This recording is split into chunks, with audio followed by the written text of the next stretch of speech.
The Man Who Loved the Faioli. It is the story of John Auden and the Faioli, and no one knows it better than I. Listen.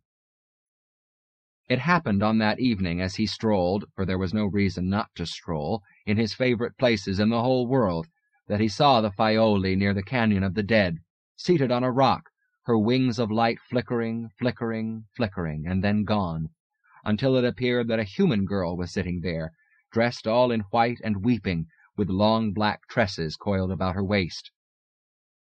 He approached her through the terrible light from the dying, half-dead sun, in which human eyes could not distinguish distances nor grasp perspectives properly, though his could, and he lay his right hand upon her shoulder and spoke a word of greeting and of comfort. It was as if he did not exist, however. She continued to weep, streaking with silver her cheeks the color of snow or a bone. Her almond eyes looked forward as though they saw through him, and her long fingernails dug into the flesh of her palms, though no blood was drawn. Then he knew that it was true, the things that are said of the Faioli, that they see only the living and never the dead, and that they are formed into the loveliest women in the entire universe. Being dead himself, John Auden debated the consequences of becoming a living man once again for a time. The Faioli were known to come to a man the month before his death, those rare men who still died, and to live with such a man for that final month of his existence, rendering to him every pleasure that it is possible for a human being to know, so that on the day when the kiss of death is delivered, which sucks the remaining life from his body, that man accepts it, no, seeks it, with desire and with grace, for such is the power of the Faioli among all creatures, that there is nothing more to be desired after such knowledge. John Auden considered his life and his death, the conditions of the world upon which he stood, the nature of his stewardship, and his curse and the Faioli, who was the loveliest creature he had seen in all of his 400,000 days of existence, and he touched the place beneath his left armpit which activated the necessary mechanism to make him live again. The creature stiffened beneath his touch, for suddenly it was flesh, his touch, and flesh warm and woman-filled that he was touching, now that the sensations of life had returned to him. He knew that his touch had become the touch of a man once more.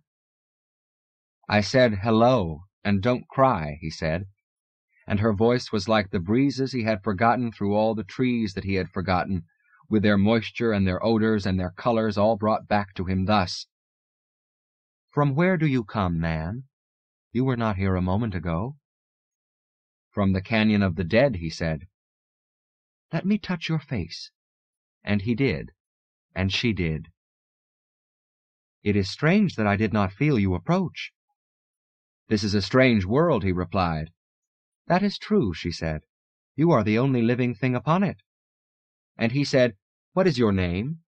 She said, "Call me Scythia," and he did. "My name is John," he told her, "John Auden." "I have come to be with you, to give you comfort and pleasure," she said, and he knew that the ritual was beginning. "Why were you weeping when I found you?" he asked. "Because I thought there was nothing upon this world, and I was so tired from my travel," she told him. "Do you live near here?" "Not far away," he answered, "not far away at all." "Will you take me there, to the place where you live?" "Yes." And she rose and followed him into the Canyon of the Dead, where he made his home. They descended, and all about them were the remains of people who once had lived. She did not seem to see these things, however, but kept her eyes fixed upon John's face, and her hand upon his arm. "Why do you call this place the Canyon of the Dead?" she asked him. "Because they are all about us here, the dead," he replied. "I feel nothing." "I know."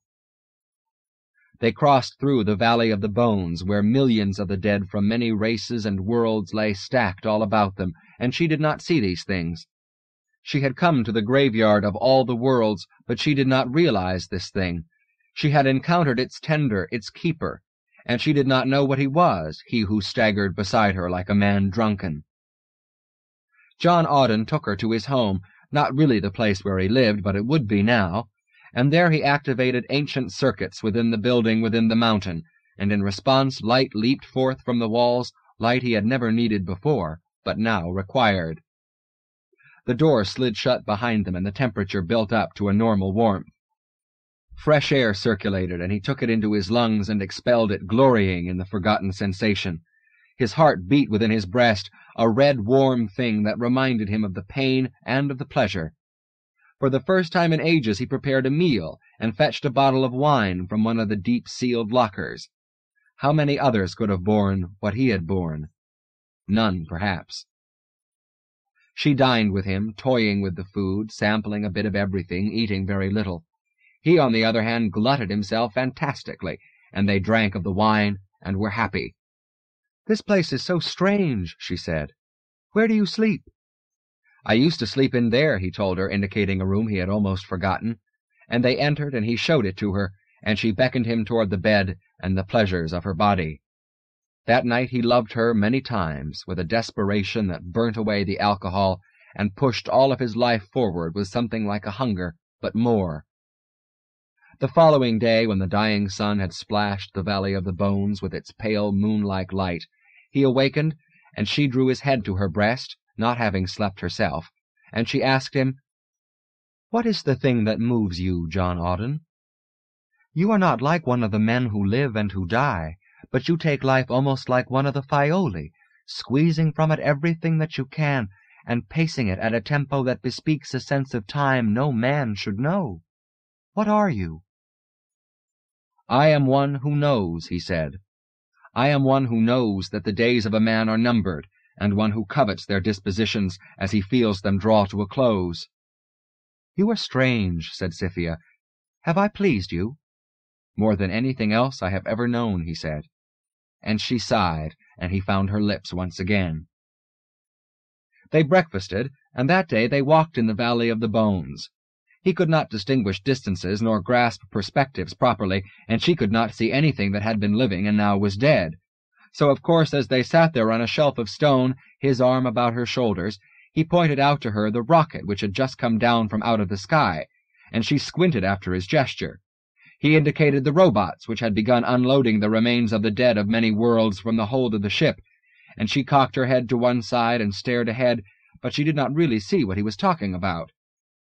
Even when one of the robots lumbered up to him and held out the board containing the receipt and the stylus, and as he signed the receipt for the bodies received, she did not see or understand what it was that was occurring. In the days that followed, his life took upon it a dreamlike quality, filled with the pleasure of Scythia, and shot through with certain inevitable streaks of pain. Often she saw him wince, and she asked him concerning his expressions. And always he would laugh and say, "Pleasure and pain are near to one another," or something such as that. And as the days wore on, she came to prepare the meals, and to rub his shoulders, and mix his drinks, and to recite to him certain pieces of poetry he had somehow once come to love. A month, he knew, and it would come to an end. The Faioli, whatever they were, paid for the life that they took with the pleasures of the flesh. They always knew when a man's death was near at hand, and in this sense they always gave more than they received. The life was fleeing anyway, and they enhanced it before they took it away with them, to nourish themselves, most likely, price of the things that they'd given. John Auden knew that no Faioli in the entire universe had ever met a man such as himself. Scythia was mother of pearl, and her body was alternately cold and warm to his caresses, and her mouth was a tiny flame, igniting wherever it touched, with its teeth like needles and its tongue like the heart of a flower. And so he came to know the thing called love for the Faioli called Scythia. Nothing much really happened beyond the loving. He knew that she wanted him, to use him ultimately, and he was perhaps the only man in the universe able to gull one of her kind. His was the perfect defense against life and against death. Now that he was human and alive, he often wept when he considered it. He had more than a month to live. He had maybe 3 or 4. This month, therefore, was a price he'd willingly pay for what it was that the Faioli offered. Scythia racked his body and drained from it every drop of pleasure contained within his tired nerve cells.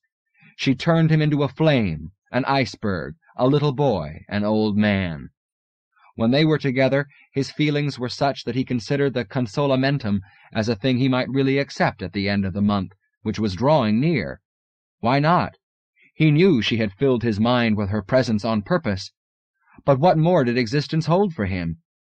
This creature from beyond the stars had brought him every single thing a man could desire. She had baptized him with passion and confirmed him with the quietude which follows after. Perhaps the final oblivion of her final kiss was best, after all. He seized her and drew her to him.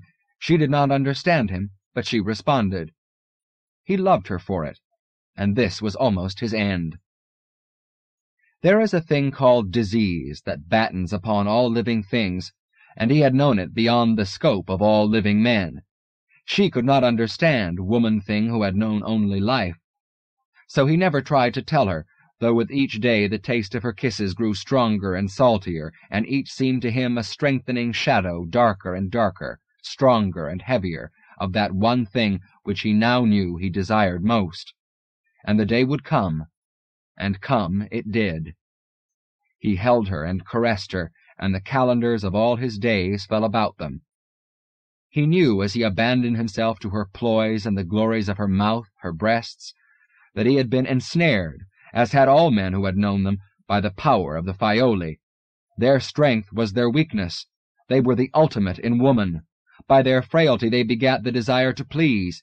He wanted to merge himself with the pale landscape of her body, to pass within the circles of her eyes, and never depart.